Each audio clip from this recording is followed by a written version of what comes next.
আমার আজকের রেসিপি মাহিশোরের বিখ্যাত মেদু বড়া। মাহিশোর ঘুরতে গিয়ে শুধু প্যালেস দেখলেই হবে, ওখানকার বিখ্যাত জিনিসও তো খেতে হবে।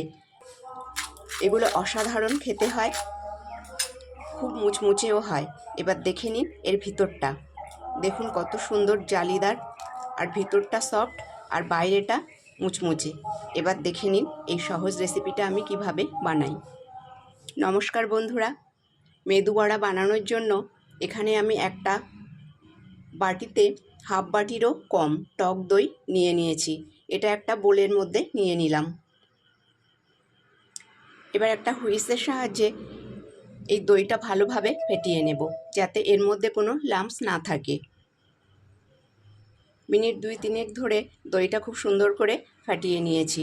এবার এর মধ্যে দিয়ে দেব ওই একই বাটিতে হাফ বাটি ময়দা। ময়দাটা অবশ্যই আগে থেকে চেলে নিতে হবে। আর দিয়ে দেব ওই একই বাটির হাফ বাটি আতপ চালের গুঁড়ো। আমি আতপ চালকে 8 ঘন্টা ভিজিয়ে রেখে তারপর জল ঝরিয়ে একটা কাপড়ে পাতিয়ে রেখে একটু শুকনো করে তারপর মিক্সিতে ভালোভাবে গুঁড়ো করে নিয়েছি, মানে একটু কচা কচা দানা ভাব রেখে গুঁড়ো করে নিয়েছি। আর এখানে নিয়েছি কুচানো কাঁচা লঙ্কা। প্রথমে কাঁচা লঙ্কাটা দিয়ে দেব, তারপর দিয়ে দেব গ্রেট করে নেওয়া আদা। এবার দিয়ে দেব কুচানো ধনেপাতা। এই আতপ চালের গুঁড়োটা যদি একটু দানা দানা ভাব রেখে গুঁড়ো করা যায় তাহলে খেতে আরও বেশি সুন্দর হয়, আর এটা বেশি মচমচে হয়। এবার এর মধ্যে দিয়ে দিলাম হাফ চা চামচ জিরে। এবার দিয়ে দিলাম পরিমাণ মতন বা স্বাদ মতন লবণ।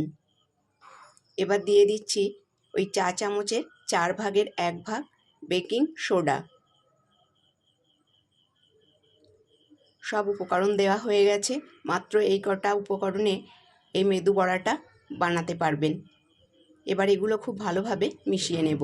প্রথমে একটা চামচ দিয়ে এইভাবে মিশিয়ে নিচ্ছি। এর মধ্যে যেহেতু দই দেওয়া আছে তাই প্রথমে জল দেব না, একটু ভালো করে মিশিয়ে নিয়ে তারপর জলটা দিলাম। আর এর মধ্যে জলটা অল্প অল্প করে দিতে হবে। এইভাবে হুইস দিয়ে বেশ কিছু সময় ধরে অল্প অল্প করে জল দেব আর মেশাতে থাকব।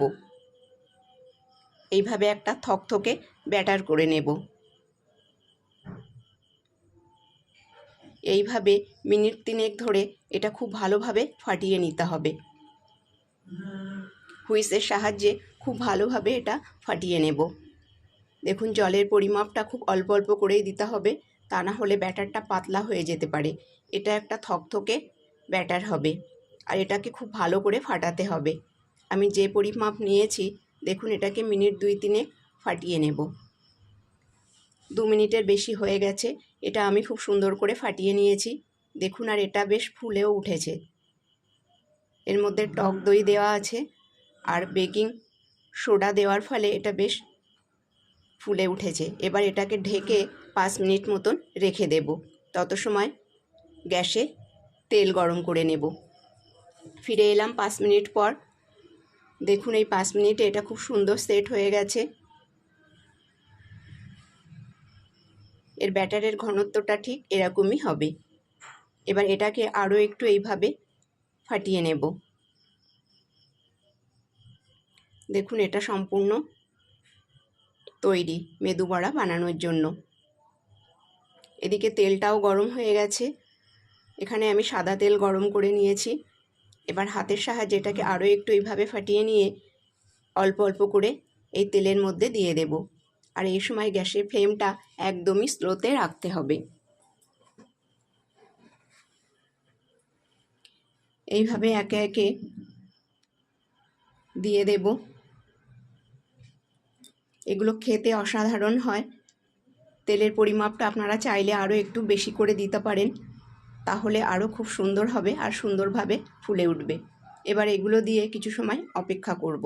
দেখুন কিছু সময় অপেক্ষা করবার পর এক পিঠ একটু হালকা রং ধরেছে, সোনালি রং ধরেছে। ঠিক এরকম সময় এগুলো উল্টে দেব। এইভাবে এক এক করে সব উল্টে দেব, দিয়ে অপর পিঠটাও ভেজে নেব।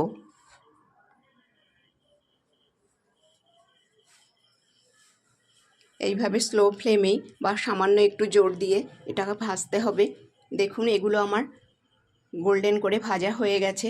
এবার এগুলো উঠিয়ে নেব। দেখুন বন্ধুরা, এখানে আতপ চালটা সামান্য কচা কচা রেখেছিলাম, তার জন্য এই বড়াগুলো আরও কত সুন্দর হয়েছে।